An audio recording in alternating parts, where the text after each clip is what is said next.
Dobrodošli in dobrodošle na predstavitvi drugega dela monografije Na valovih duha, ki sta jo napisala magistrica Aleksandra Boldi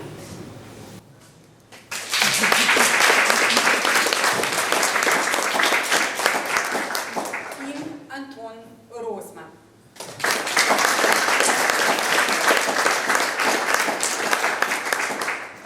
Na začetku bi se rada zahvalila Andreji Obrul, ki je zapela prečudovito pesem, ki jo je napisala v meditativnem stanju sama Adelma von Vaj. Njej je posvečena knjiga, prav tako Caroline Corner, ampak ker se nahajamo v Slovenskih Konjicah, takrat imenovane Konjice, se bomo v bistvu osredinili prav na to vznemirljivo dogajanje v tem mestu, v tistem času. Še prej pa bom spoštovana avtorja oziroma avtorja in avtorico predstavila. Anton Rozman je samostojni raziskovalec ezoteričnih tokov, predvsem sodobnega teozofskega gibanja v Sloveniji in po svetu. Je član Mednarodnega teozofskega društva od leta 1992, član Centra za teozofske študije v Keringanu v Italiji in urednik spletnih strani Teozofija v Sloveniji in zahodni ezotericizem, prevajalec številnih teozofskih knjig in člankov ter avtor monografij Anton Rozman, razmišljanja, članki, predavanja in digitalne publikacije. Na valovih duha Adelma von Vaj in Caroline Corner, moj obisk Štajerske pred 2 letama. Na valovih duha Adelma von Vaj in Caroline Corner, Onstrav domljivega, ki jo predstavljamo danes in je izšla letos, ter Adelma von Vaj in Caroline Corner, Izvirnost in odsevi ezoteričnih tokov na Slovenskem, ki pa še izide. Med letoma 2009 in 2014 je bil sourednik teozofske spletne revije Theosophy Forward odgovoren za elektronske izdaje. Leta 2014 je uredil arhivsko dokumentacijo, povezano za zgodovino teozofskega gibanja v Jugoslaviji in Sloveniji, ki je zainteresiranim raziskovalcem na voljo kot fond, tudi v elektronski obliki. Magistra Aleksandra Boldi je profesorica zgodovine in sociologije na Gimnaziji Slovenske Konjice. Leta 2014 je uspešno zagovarjala magistrsko delo Družbena vloga starih staršev v modificirani razširjeni družini. Objavlja strokovne članke z področja zgodovine in sociologije in je avtorica naslednjih monografij. Konjice z legendo skozi zgodovino do sodobnosti, dr. Mihajl Napotnik, lavantinski škof, dr. Avguštin Stegenšek, in konjiška dekanija, Adelma von Vaj, skrivnostna baronica iz Konjic, Konjice 870 let, prve pisne omembe, Na valovih duha, kot sem že prej imenovala, torej obe monografiji, ter vodi zgodovinsko društvo Slovenske Konjice in aktivno deluje v njem ter sodeluje pri kulturnem dogajanju kraja in ohranjanju kulturne dediščine. V letih 1996 in 2016 je prejela občinsko nagrado na področju kulture, leta 2018 pa so ji podelili bronasti grb občine Slovenske Konjice. Lepo pozdravljena.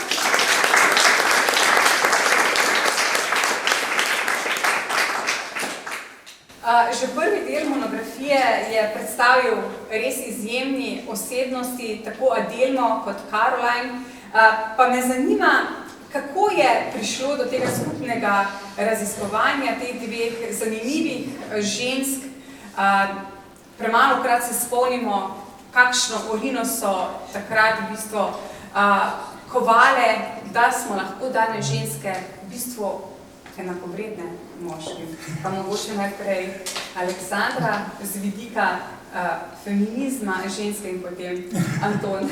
Ja, pravzaprav, jaz mislim, da bi v tem času bila Adelma verjetno bolj razumljena, ker vendarle, čeprav je v tistem času že tudi bila precej popularna, ampak vemo, da seveda čas ni bil takšen, ki bi bil ženskam zelo naklonjen. Večinoma so bile v senci svojih mož, je pa res, da je ona imela srečo, torej živela je v idilični zakonski zvezi s svojim možom Odenom, ki jo je podpiral v njenem delovanju. Ampak kljub temu na nekaterih področjih so jo vseeno malo zatirali. Danes, če bi bila rojena v zahodni Evropi, bi prav gotovo še bolj prodrla. Ampak ne moremo reči, da ni bila uspešna, saj so njena dela bila bestsellerji tudi izven Habsburške monarhije, tudi čez lužo v Rusiji. Ampak kljub temu, jaz mislim, da bi njeno delo danes bilo še bolj odmevno. Cenjeno. Svetovno spiritistično gibanje, ki je bilo precej razširjeno, je bilo v bistvu reformistično gibanje tudi v političnem smislu, za različne državljanske pravice, proti sužnjeleštništvu, za pravice žensk. In v okviru spiritističnega gibanja je bilo veliko odmev, mislim, znanih, odmevnih v bistvu osebnosti ženskega spola. In med njimi je bila dejansko tudi Adelma von Weir. Kako ste se spoznali s Caroline? Caroline je bila precej mlajša od nje. 15 let. Tako, 15 let. Eden pa Adelma sta šla leta 1877 na obisk v Anglijo. Pravzaprav sta šla na obisk na Irsko. Vračala sta obisk enemu protestantskemu patru, ki je bil pri njih leto poprej, in sta mu vračala obisk. Vmes sta se pa oglasila, ostavila v Angliji, v Londonu, in obiskala sedež nacionalnega združenja spiritistov, angleškega. Z njim sta bila precej povezana, še preko korespondence, preko objavljanja člankov, ker uradna revija tega združenja, The Spiritualist, je objavljal zelo rad njeni članke. Bila sta tudi častna člana tega združenja in častna dopisnika v bistvu te revije. No in tam na tem, to je bila ena taka gala prireditev, kjer so jima posvetili res vso pozornost, in tam med drugimi je bila tudi ta družina Cornerjevih, ki so se pa tudi ukvarjali precej spiritizmom. In to mlado dekle je takrat prvič spozna z Adelmo. In potem sicer traja nekaj let, da pride, ampak pol leta 1981 se pa zgodi povabilo od Adelme von Weir in pride Caroline v Konjice.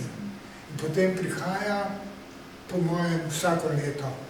Čeprav dokumentirano normalno, da je prišla mogoče 4-krat, 5-krat. Ampak po mojem je bila tukaj praktično vsako leto in se zelo navezala na Adelmo. Za njo je bila ona kot kot druga mati mogoče. Ja, z mati, učiteljica, mentor, se vaš čas sem dobivala ta občutek med branjem. Ja, zelo je navezana. Recimo, kako je bila navezana tudi Nekovnica, pa pove to, da je Karolin se potem leta 92 poroči na Ceglu in živi tam.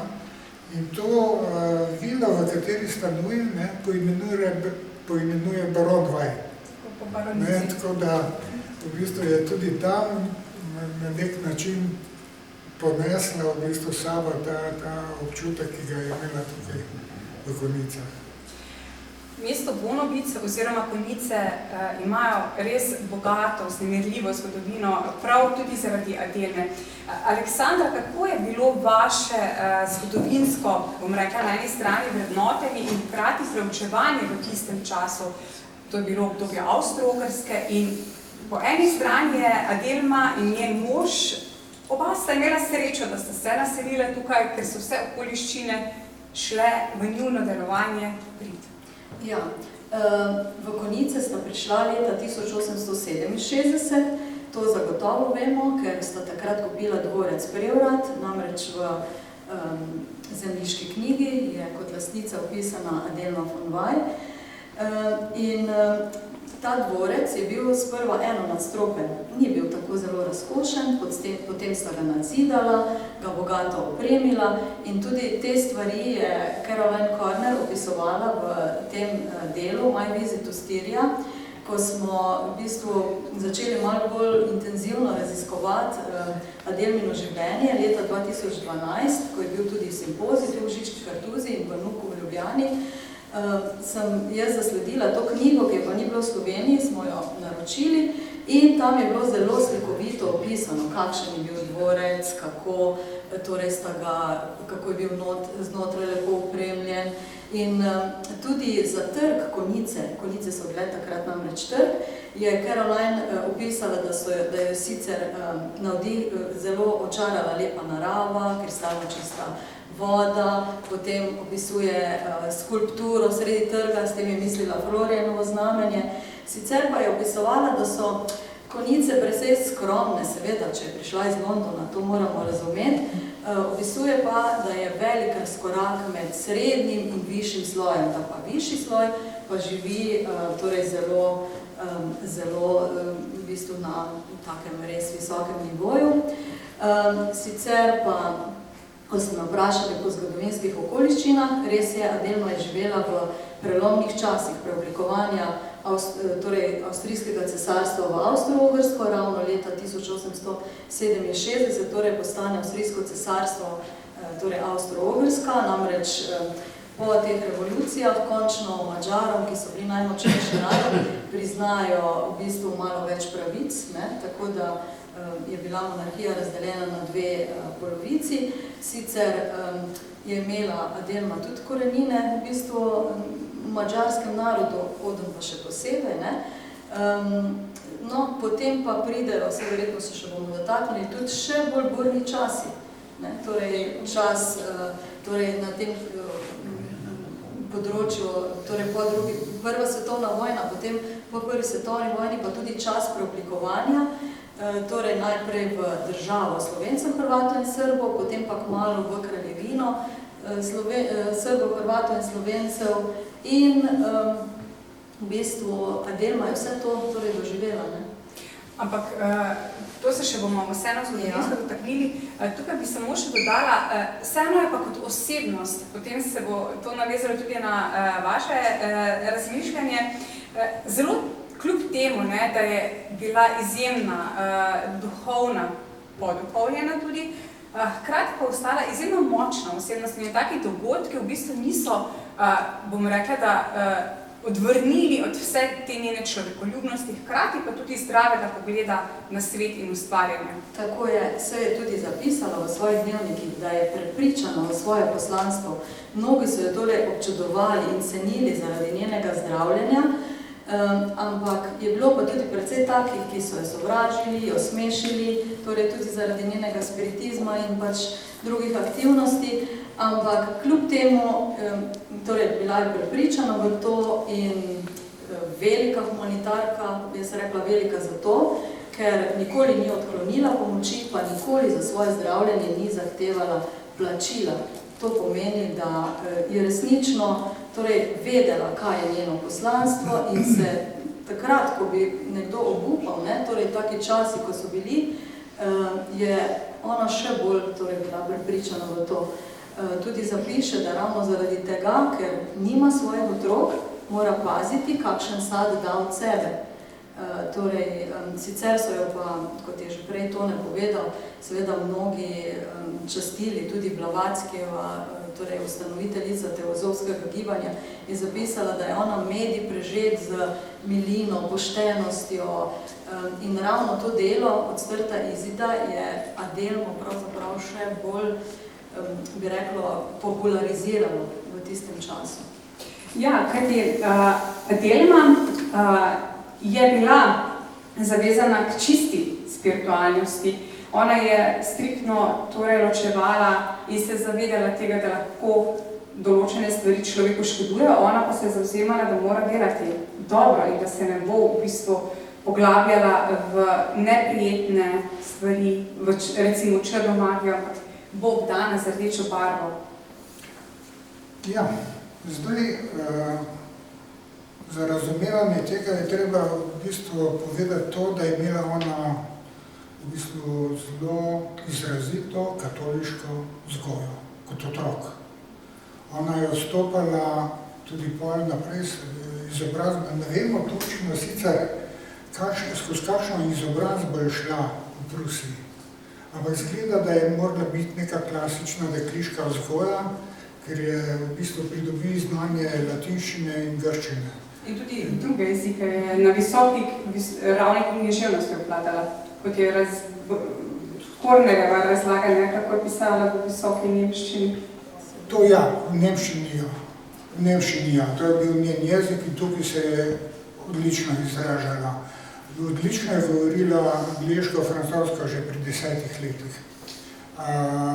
Potem se je naučila tudi italijanščine, nekaj pa na vse zadnje tudi slovenščine. Čeprav, ja. Ampak hočem reči, ta vzgoja, ona vstopi v spiritizem pravzaprav na začetku z odporom.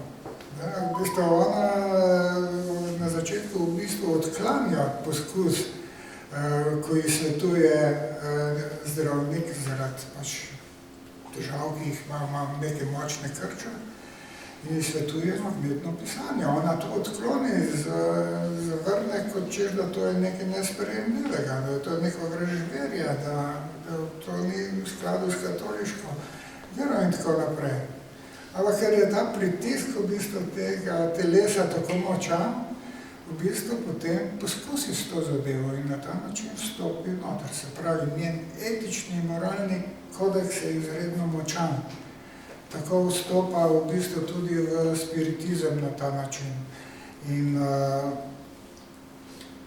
v spiritizmu takrat v bistvu seveda je bilo tega in onega, vsega mogoče, vseh mogočih načinov, praks in tako naprej, različnih pristopov in tako naprej. Seveda so že takrat svarili pred stvarmi, ki so navajena. Pač vstopanje v duhovni svet ni njih preprosta zadeva. V bistvu to je povezano z določenimi nevarnostmi, pa tudi v bistvu človek mora biti že predvsem izkušen, da ve, s čem ima opravka v duhovnem svetu, ko se je to podalo. In to je tisto, kar je pravzaprav najbolj pomembno pri vseh teh stvarih. Pomembna je osebna izkušnja, ko človek vstopa v drugot, je pomembna osebna izkušnja. V bistvu na podlagi tega lahko potem presojaš, kako in kaj se stvari odvijajo, ali pa imaš vsaj neko osebno izkušnjo o tem, kako in kaj. Ona je bila zelo samokritična kot osebnost. Ves čas se mi zdi, da je pri njenem delovanju, ali ste z področja humanitarnosti, ali pa z področja zdravljenja, imela izredno zdravo razumski pristop, hkrati pa ni zavračala te čutnosti, čuječnosti, bi danes rekli. Aleksandra? Ja, prav gotovo. Pravzaprav je okrog sebe videla, komu je treba pomagati. Ne? Tako da je tudi več zapisov, da je seveda ob Božiču obdarovala več otrok z oblačili, obuti v konicah, potem seveda sodelovala je v podružnici Rdečega križa v Konicah, ki je med drugim ustanovilo konec 90-ih let 19. stoletja tudi bolnišnico Kristjane Lazaretu, so delovali tudi drugi plemiči, med drugim tudi Kristjane Vindiš-Grec, čeprav ta bolnišnica ni poimenovana, kot bi kdo mislil, po Kristjani Vindiš-Grec, ampak po Kristjani von Habsburg, torej predsednici Rdečega križa v Habsburški monarhiji. V času, ko je naraslo število ranjencev, v času Prve svetovne vojne so ustanovili še eno bolnišnico v Konicah, Lazaret 2. Pa seveda Tone je še več teh člankov pregledal, da sta s Caroline Corner tudi v Londonu pravzaprav skrbeli za te otroke, ne, se bo še lahko potem, tako da, pa ne samo za tudi za starejše, v bistvu ona jim je nosila tudi hrano, ker nekateri so bili, seveda, o bolezni mora človek tudi malo močnejšo hrano uživati in če je bilo potrebno, jim je nosila tudi hrano. Prav zapisano je celo kakve vrste vina, da jih je malo bolj okrepčalo, tako. In to so prav zapisi in tudi veliko zahval je dobivala, tako da enostavno pravzaprav videla je okrog sebe, komu mora pomagati. Enostavno tudi ni je nič ustavilo, tudi ko so jo smešili zaradi njenega zdravljenja. Ne? Ona se je zapisala v zgodovino homeopatskega zdravljenja na Slovenskem, torej magnetizirano vato je pošiljala na fronto, oblate in še take stvari. Ne? Tako da ona je res dejansko bila, če bi tako rekli, poosebljena dobrota. Dve stvari v zvezi s tem, kar smo rekli. To, kar sta uprizorili v bistvu v Londonu, oziroma v revijah angleških, Caroline Corner in Adelma von Vaj, je fascinantno. To je tisto, kar danes recimo pojmujemo kot socialni marketing. V bistvu pristop do promocije nekega socialnega projekta. V bistvu na 4 ravneh sta nastopili. Vsak teden se pojavi novica o tem, kako bo, kaj Caroline pripravlja na začetku novoletno pogostitev za revne otroke. Zbira prispevke, se pravi, navaja, kdo so donatorji, ki so do zdaj prispevali. V zvezi vsakim, to se pojavi vsak teden v reviji. Od recimo srede oktobra, začetku oktobra, tja do novega leta, ko se to dogaja.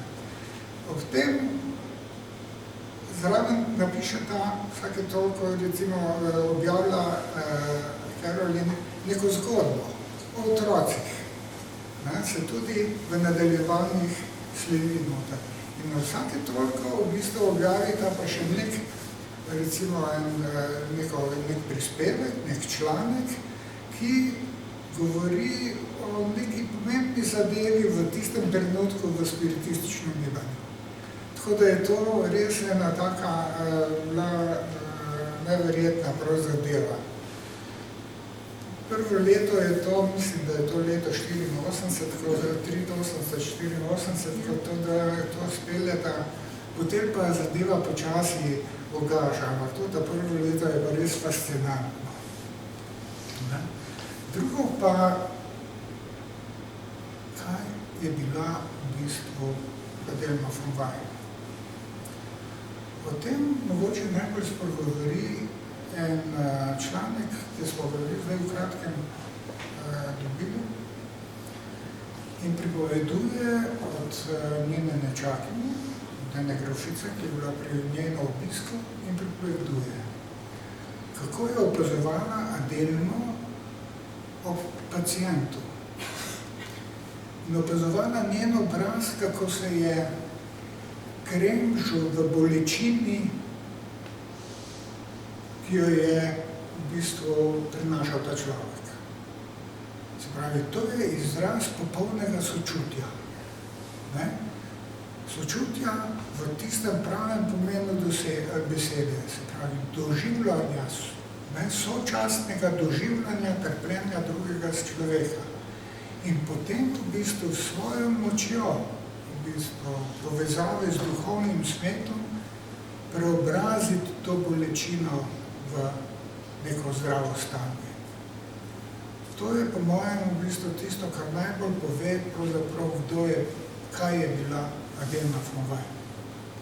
In kaj v bistvu pomenila za konice, ne glede na posmeh, ki ga je doživljala, mogoče tudi bom rekla, da zanimivo se mi je zdelo, da so njeni prispevki bili deleženi kritik, ampak v bistvu to bolj kot neka digresija, ker danes mi zdi, da knjige z področja duhovnosti literarne kritike v bistvu sploh več ne doživijo, ne?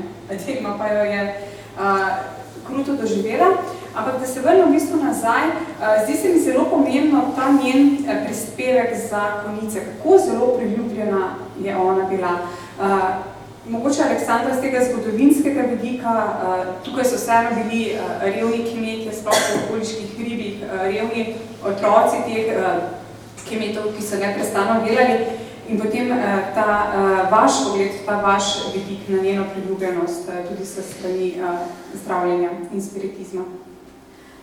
Ja, zdaj v konicah, ona je tudi znana, da je rada hodila na dolge sprehode in vsi so jo lepo pozdravljali, vedno so jo pozdravljali Frau Gräfin, torej gospa grofica, čeprav, ko se je poročila z baronom Odenom von Weyr, on je bil po tej lestvici feudalnega reda, torej nižje kot ona in torej, če se je ženska poročila, je vedno pač potem po možu potem dobila svoj položaj, ampak kljub temu je pa znano, no, ni mi sicer, da bi bilo zelo pomembno, da bi ona morala poudarjati, torej, da je bila grofica po rodu, ampak mogoče je hotela izraziti svojo, pač, odkot izhaja, tako da vedno je še zraven pisalo tudi na nagrobniku, vemo, da piše torej baronin, baronica Adelma von Weyr, geboren, torej rojena, grofica, Gräfin,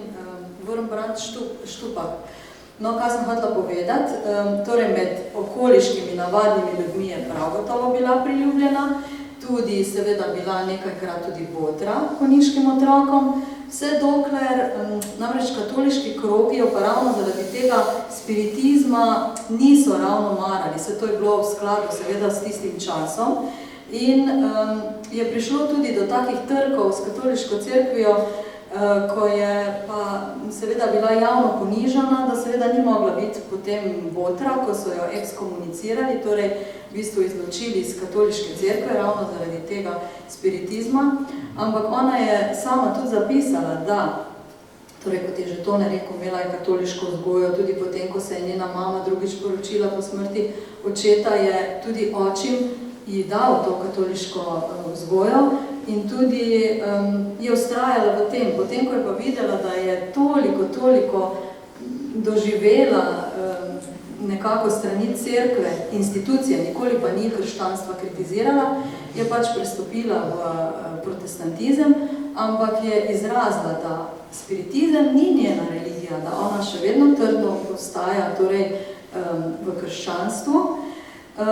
No, torej, katoliški krogi jo niso ravno torej, spoštovali, čeprav med plemstvom, vemo, da med plemstvom so bili mnogi tudi zelo razgledani, kot je bila Kristjane Windisch-Grätz, torej to ni bilo v bistvu pomembno zdaj, ali je bila ona protestantka, čeprav Windisch-Grätzi so bili seveda katoliki, sta tudi ko so mi Konjičani, zbiratelji posodili fotografije, sta večkrat skupaj na fotografijah, ne? Tako da oni so jo že cenili. So pa, bi rekla, bili tudi taki, ki pač jih je ravno ta spiritizem motil, ampak mislim, da tule je bila pač pri večini ljudi je bila priljubljena Tudi, ko sem po ustnih virih torej raziskovala, ko so še nekateri starejši ljudje, torej po pripovedovanju svojih staršev, jo imajo zelo v lepem spominu in tudi pravijo, kako je bila pravzaprav pozorna tudi do služničadi, to je tudi večkrat zapisala, da zelo ceni njihovo delo in pri nekaterih ljudeh, ko sem se pogovarjala, so rekli, da so jim starši pripovedovali, da je imela te služabnike bolj za prijatelje, včasih tudi za upnike. Tako je tudi, seveda, jaz mislim, po teh virih, kar ljudje pravijo, ustni viri, pa po določenih zapisih, ki jih je ona zapisala v dnevnikih, ne bi mogli reči, da ni bila priljubljena. Vemo pa, da so seveda tudi v katoliških krogih bili pametni ljudje in naprimer tudi zapletlo se pri njenem pokopu, ker je bila druge vere in tam se je tudi pojavil v bistvu Franc Kastel, ki je bil arhidiakon konjiški, ki je bil tudi razgledan, vse so tudi razgledani ljudje in ni rekel, zdaj pa ne more biti pokopana znotraj pokopališča. In je zelo logično, v bistvu pokopal na stično točko, ne, kjer... Ja, nekako je pač, bila je sicer v kotu, pač po nekih merilih, ampak kljub temu, jaz mislim, da čisto jo pa niso mogli dati na stran, ker vendarle se je dokazala med ljudmi in vemo, da kljub temu, da če jim ni bila čisto povšeči zaradi spiritizma njenih del, je pa naredila toliko dobrega, da pa vendarle tudi tisti, ki jim ni bila čisto povšeči, jaz mislim, da so jo nekako spoštovali. In priznali, v bistvu, njeno veličino in humanitarno bolnišniško dejavnost, bolnica, ki je bila pomembna. Ja. Mogoče da o tem, kako so v svetu gledali na njo. Zanimivo, ne? Adelma pove, pri nas ni v navadi, da ženska govori v javnosti. In dejansko, ko piše članke, ona napiše pismo, recimo tajnici angleškega nacionalnega združenja spiritistov, Emily to prevede in objavi. In tako je večina stvari. Vendar, ko se v spiritističnih krogih so se odvijali razni spori, različni pogledi, vse mogoče stvari, ampak kadar Adelma začuti, da more v duhu neke pravičnosti, neke sloge, nekega skupnega napora proti materializmu napredujočemu, takrat v bistvu napiše jasno, kaj si o tem misli. In to napiše na takšen način, da v bistvu nobenega ne obsoja, ampak v bistvu kaže na to, kaj je pot, v bistvu, kaj je tisto, kar je potrebno, kje se je v okoli česa se je potrebno združiti, zaradi tega, da bo vsa zadeva imela pravo podobo. In zaradi tega je Maja za v bistvu liberalno, inteligentno, liberalno humanitarko. Mislim, takšen položaj, v bistvu na tak način, da bi gledali nekoga. Gledali so v bistvu razne predstavnice, ne vem, na Blavatsko kot na izjemno pronicljivo, inteligentno in kaj jaz vem kaj. Ampak tak, rečemo, kako bi to imenoval, družbeno pozitiven v bistvu pristop, v bistvu, to je bilo pa praktično samo Adelma. Tole vprašanje za oba. Ves čas se mi je zdelo, da bi jo danes označili kot aktivistko, ampak ona je v bistvu to svoje poslanstvo upravljala z izjemno energijo, ampak milina je bila zraven. Ni šlo za neko radikalno poseganje, ampak kot da bi pronicala, ali je to zdaj bilo v svetovnem merilu, ali pa zdaj recimo tukaj v Konicah. Ja, tako da ste že sama v bistvu povedala, tako da ona ni zdaj z nekim, ne vem, revanšizmom, kreganjem, ne vem, ona je res tako milino, ženstvenostjo, bi rekli, pozitivnostjo. Ona ni potrebovala, ne vem, ko ste rekli aktivista, včasih imamo pri tem tak mal negativni prizvok, čeprav ni nujno, ni delovala tako, da bi ne vem, druge, ne vem kako kritizirala. Tudi tisti, ki so ji naredili kaj hudega, ne, so potem je pisala o nekem prijatelju iz Filadelfije, ki je za časa življenja, ne vem, veliko hudega naredil, jo očrnil in tako naprej. Ampak v duhu tega spiritizma, ki je pisala, je rekla, da mu je odpustila, oziroma da je tist nekako, se veste, ona je pisala o duhovih, ne, in da je to seveda zanimivo. Tako da vse je nekako pač sprejemala, tudi kritike kot del tega, in to je še bolj hrabrilo, da mora delati dobro. In ko je delala dobro, kot da bi, ne vem, čez to nekako vse te negativne energije ona tudi sproščala, saj mogoče. Jaz sicer gledam bolj skozi dejstva, pa bolj kot zgodovinarka, ampak zdaj, ko ste me že ravno vprašali za mnenje, ne vem, pač se vidi, da torej ni imela nekih takih težkih sporov s kom. Je sicer zapisala te trke s katoliško cerkvijo, do katerih je prišlo, ampak vseeno jo to ni ustavilo pri njenem delovanju. Ona začne jemati spiritizem in celotno svetovno gibanje kot dejansko nekaj, kar bo pripeljalo, naj bi pripeljalo, bi lahko pripeljalo do neke duhovne prenove človeštva. Ona resnično v to verjame in želi dati vse, kar je v njeni moči, da bi do tega prišlo. Na blag, človeški topel način. Tudi mogoče mladostniški, tam nekje do svojega 40. leta, ona srčno verjela, da bo se to, ta njena želja uresničila. Tako, ne. Bolj, recimo, ko to nekako izveni, ko se vse bolj kaže, da iz tega njih ne bo tisto, kar je sprva kazala, se pa bolj usmeri v dejansko v humanitarno delo. Tako potem v bistvu začne to s Carol in pravzaprav te stvari početi.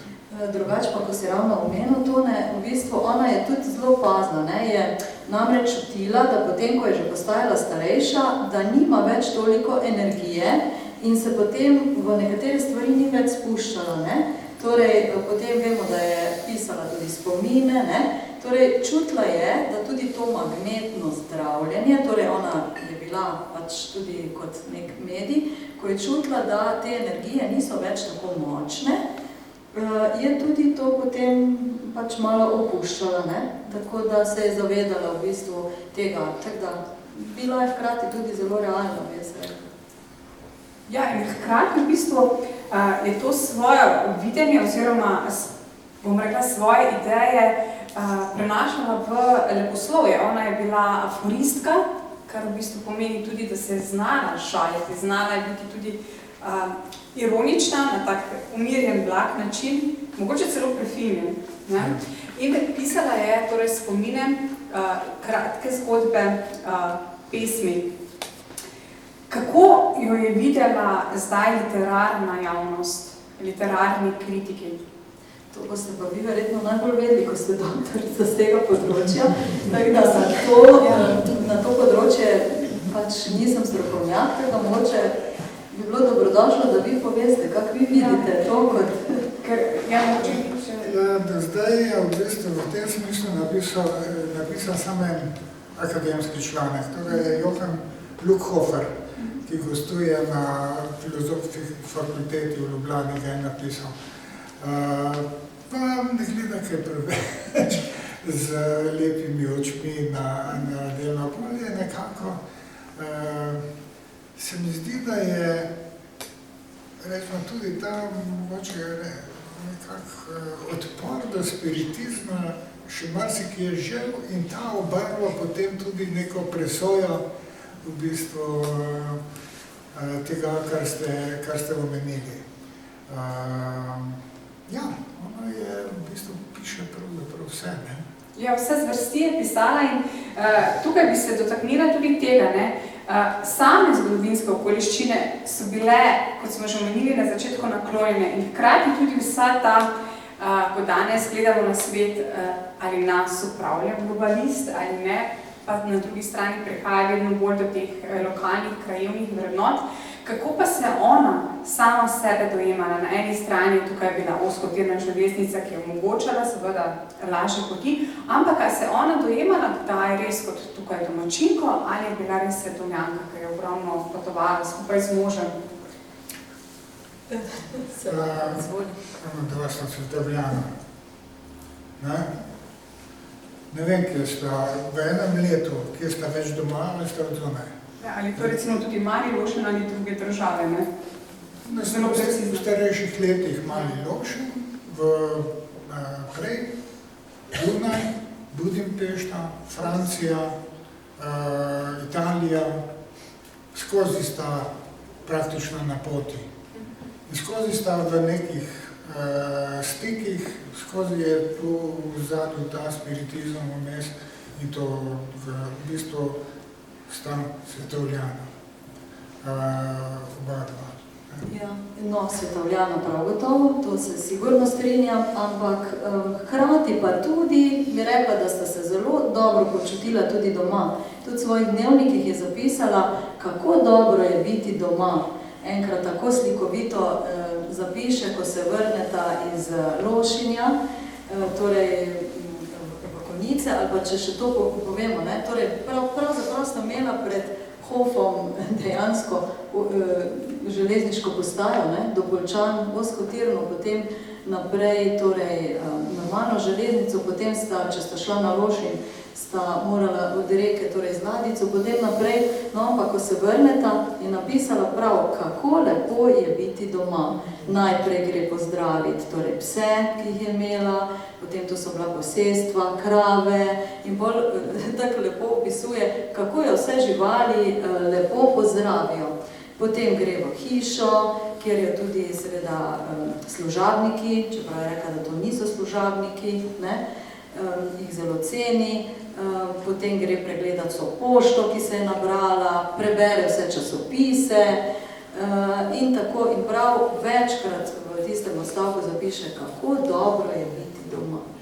In kako ste potem sestavljali razstavo, ki je bila zasnovana in tudi realizirana, tudi zdaj so plakati pred Domom kulture, kateri članki oziroma kateri odlomki so vam bili najbolj pomembni, da bi nagovorili obiskovalce in obiskovalke? Vsekakor se mi je zdelo, da je treba nekako jo predstaviti. Na začetku seveda, ki je bila rojena, ne, torej tudi prikaz njenega Švarcava, tam, kjer je rekla, da je ta dvorec najbolj ljubila, torej kdo sta bila starša, potem seveda iz otroštva, kako rada je brala, potem, da je kot 10-letna deklica začela že pisati dnevnik, kasneje seveda ta poroka, torej leta 1860 se poroči kot 20-letno dekle, torej z baronom Odonom, v katerega je bila zaljubljena že iz otroških let, tako lepo opiše in tudi to se mi je zdelo pomembno poudariti, da je Odona imenovala moj drugi jaz, Dualgeist, potem kasneje, kako je prišla v Konjica, kako sta kupila torej, ta Baronvaj, torej v bistvu dvorec Prevrat. In Baronvaj ga pa pravzaprav poimenujejo ljudje, ne? Torej po baronu Vajdevaji. In še danes, če vprašate Konjičane, bojo vsi vedeli, kje je baron Vaj. Ja, tudi mlajši, ne bojo rekli, da je baron Vaj. Ja, tako, torej to, potem, da sta hkrati imela na Lošinu vilo Adelmo, torej kamor, ki jo tudi s takim lepimi besedami opisuje, ne, ki sta jo kupila od gospoda Ridla, on jo je gradil nekaj let, potem je umrl, kupila sta jo torej od njegovega brata, torej to, potem pa seveda tudi, da je bila, da je zdravila, da je bila humanitarka, to smo izpostavili, spiritistka, da je pisala dela, torej preko 20 del je napisala v v svojem življenju in večina, kot je že to naprej rekel, so bili bestsellerji že v njenem času. Potem pa seveda tudi nekaj o teh pismih, kako jo vidijo ostali. Zraven sem dodala tudi še Dobjakov, to je dvorec torej na Dobravi, kjer je živela njena sestrična Franciska, tudi rojena grofica Wurmbrand-Stupak, svojo hčerko Aleksandro. To je, mogoče bomo kdaj tudi kaj začeli, to je pa tudi taka posebna zgodba, zanimiva. Namreč njena sestrična se je v tistih časih uspela ločiti, kar vemo, da ni bilo tako enostavno, tudi za više sloje ne.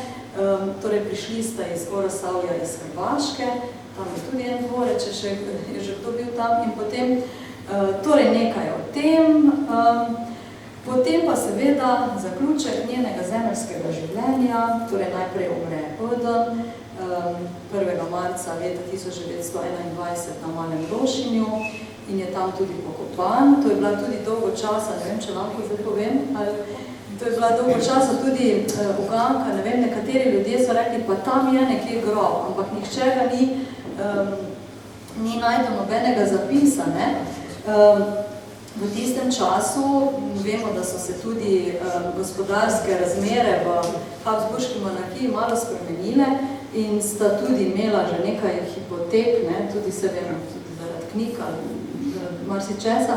In verjetno tudi zaradi tega, ne vem, no, to je zdaj res uganka, to je samo gibanje, potem je Oden tam pokopan, pa še to, pokopan je v tuji grobnici. To pa sem potem odkrila, ko sem pač tam tudi te matične knjige preiskovala, nikjer ni bilo Odenovega imena, je pa v torej, te pokopališki eni izmed knjig zapisano, da Oden počiva v tuji grobnici pri enem Orestu.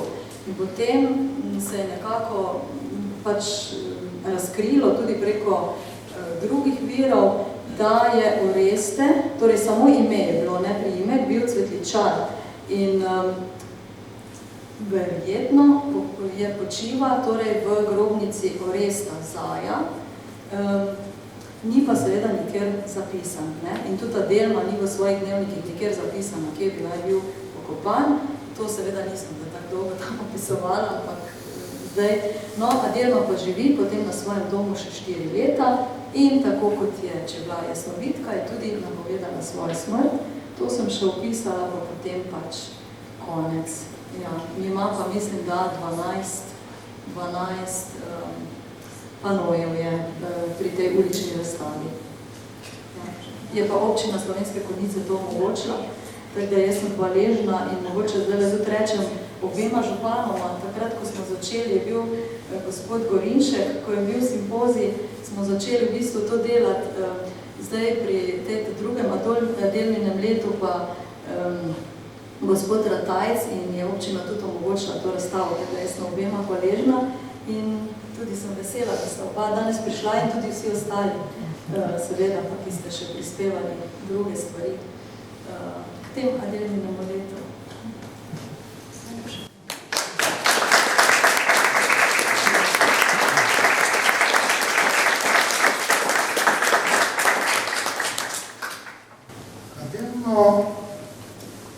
Znamo z teh zgodovinskih okvirov, kar je napisala sama, kar je tako nekaj. Resnično, njen same še ne poznamo namreč čist dobro. Ker izjemen duh delanja, izjemna osebnost. Delma si dopisuje ogromno. Ona napiše po 100 pisem na mesec. In to so bila Ja, to bi vam, se pravičujem, ker vam skačem v besedo, to so bila res obsežna pisma. Današnja korespondenca je siromašno proti temu bogatstvo, ki je v bistvu tudi vključeno v monografijo. Tako da se pravičujem, to sem morala dodati. Se pravi, človeka spoznaš potem, kako si dopisuje s prijatelji. V bistvu tam bolj odkriva samega sebe. Adelma je napisala ogromno dnevnik, on skozi piše dnevnik. Ne tako je objavljen, ne, v bistvu to je pač knjižna, ona piše dnevnik vsaki dan, skrati, vsako leto. Imamo skenirana 2 dnevnika iz leta 13 in 14. Smo jih, mislim, da je sicer slika noter, ampak pisala je tako, da je zelo težko prebrati. Ampak nekateri to poskušajo že. Se pravi, dnevniki so drugi takšen vir, ki bo največ o njej povedal še malo več. Obema se zahvaljujem za res napisano obsežno delo, študiozno. Tukaj bi dodala, da to ni zgolj predstavitev osebnosti, zgodovinske osebnosti, ampak je res mnogo več. Raziskala sta njeno korespondenco, raziskala sta res njeno absolutno plat življenja, seveda sta upoštevala vse vidike od zgodovine, sociologije, spiritizma, filozofije. Za konec pa me zanima samo še to, da tisti, ki jo preučujejo, tudi drugod, kako pa oni doživljajo Adelmo skozi njihove oči? Mogoče bo to malo bolj tone, ker ima malo več stika še z Madžari. Tako da, zdaj mislim, da tako obsežno, sicer tega življenjepisa, pa tega se niso lotili, vsaj še zdaj, in bo verjetno tudi to v bistvu nek vir, ker preden so išla ta dela, pa pred tem simpozijem, je bilo kar nekaj napak, v bistvu, ki krožijo po internetu, Wikipediji, tudi glede letnice datuma rojstva in takih stvari, ne. Tako da drugi poskušajo, ampak mislim, da zdaj tako obsežno se niso lotili, imajo za neke načrte, mogoče tole malo bolj. No, tukaj je pravzaprav človek, ki je največ naredil za to, da je Adelma sploh obstala nekako prisotna v kolikor toliko v javnosti. Je bil švicarski parapsiholog, dr. Rudolf Pasjan. Je bil tudi na simpoziju takrat, samo prosti, da pripomnim, 2012, tudi Žički Kartuziji. Ja. On je imel samo neko osebno izkušnjo, tako povezano z Adelminimi deli, da ga je to prevzelo in je potem skrbel za to, da so bile njegove Adelmine knjige ponovno izdane. Se pravi, on je človek, ki je pravzaprav poskrbel za to, da ta duh Adelmin ni umrl popolnoma. Dr. Pasjan je imel sodelavca, gospoda Uwe Schusterja, kateremu je zapustil ves svoj arhiv, vse izvirne izdaje od Adelminih del. In v bistvu Pasjan tudi veliko komentiral, naredil uvod v duh sila snov in kar nekaj je v bistvu takih dobrih komentarjev tega dela, tako da tukaj počiva v bistvu največja vrednost, kar se tiče ohranjanja tega dela. Med drugim je gospod Uwe Schuster zdaj nedavno, pred kakšnim tednom, se odločil in pri notarju zapisal, da bo svojo zapuščino izvirnih Adelminih knjig zapustil občini, po svoji smrtni občini Slovenske Konjice. Tako da še ena taka zelo lepa gesta.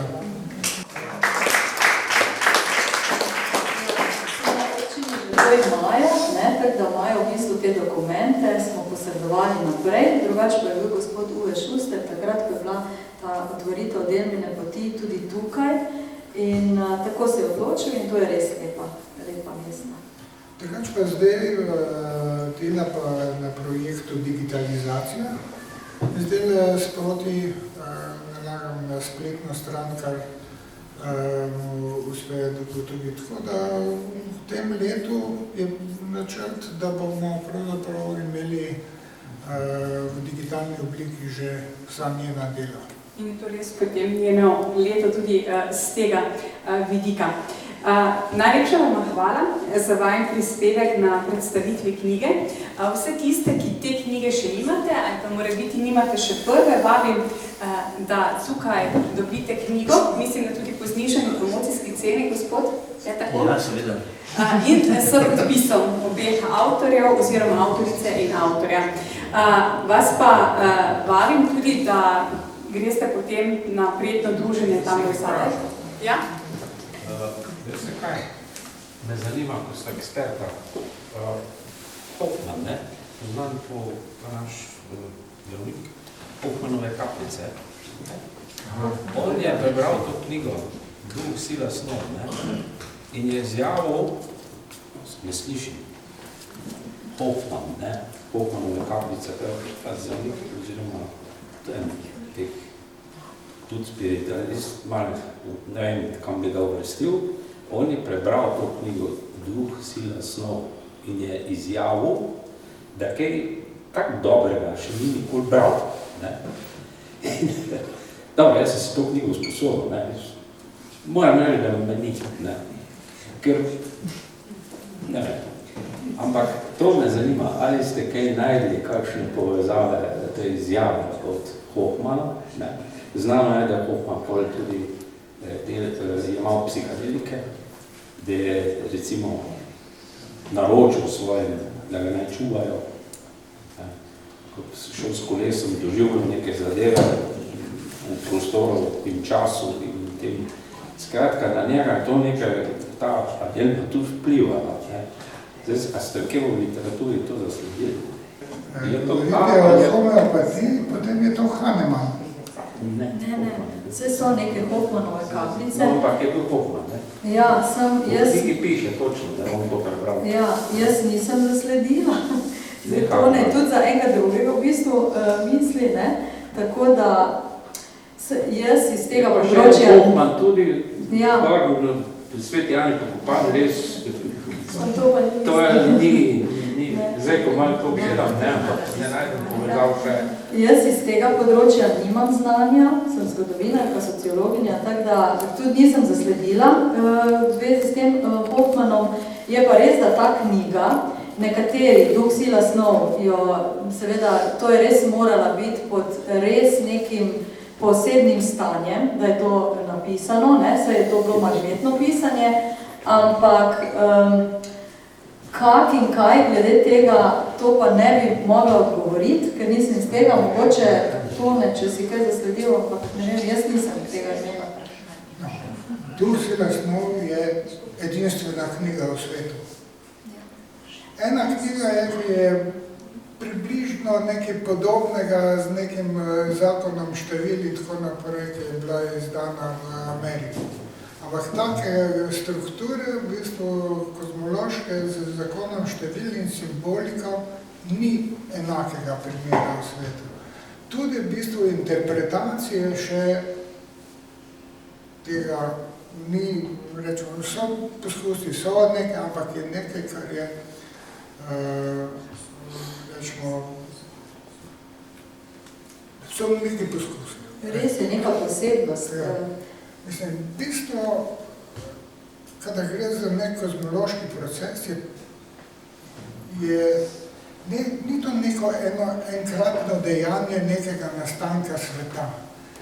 To je proces, ki se odvija v vsakem trenutku, na makro ravni in na mikro ravni. In v bistvu v to zakonitost je potreba prodreti. To pa še ni nobenemu uspelo. Tako da tukaj je v bistvu Duh, sila, snov še neraziskano.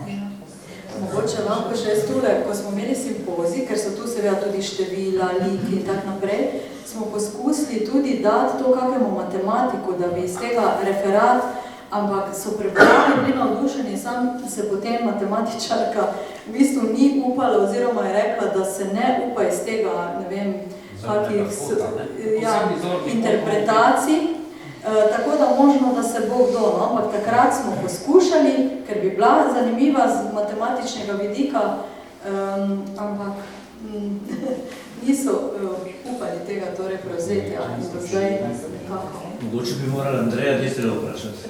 Ja, Jaz ga lahko vprašam. Andrej Detela je avtor take knjige Sintropija in zdaj je šla še angleška, novejša, posodobljena in verzija, kjer povezuje vse, naravo, znanost, umetnost, vse je prepleteno. Andrej bi bil mogoče to prav. Mogoče bo. sva sodelovala z Andrejem najprej leti in tako, ampak na to pa nikoli nisem prišel na to, mislim, da mogoče bi njega to pritegnilo, da bi vstopil to nazaj. Pa se verjetno pozna to delo, ne? Ni rečeno, ne? Ni rečeno. Še kakšno vprašanje?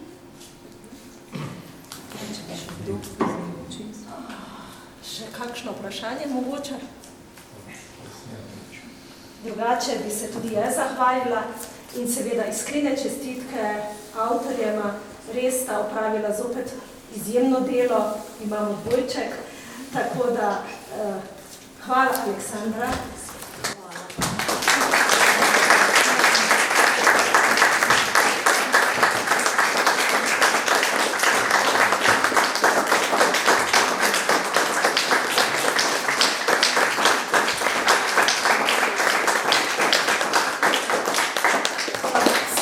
Hvala tudi Toni, zelo temeljito si se pripravila, čudovito. In pa seveda Andrej Obrul za čudovit glasbeni uvod.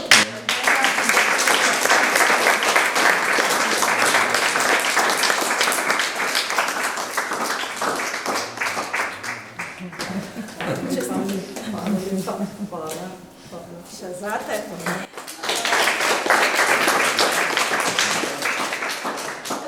Knjigo smo poslali v svet med naše bralce. Jaz verjamem, da bo zanimanje v knjižnici tudi takšno, kot je za prvi del, dejansko skoraj ves čas je izposojena. Tako kot je že Tonija rekla, knjige lahko kupite tudi tukaj, drugače pa je na voljo že tudi v naši knjižnici. Tako da hvala tudi vam, da ste danes prišli in seveda nadaljujemo tamle ob osvežitvi.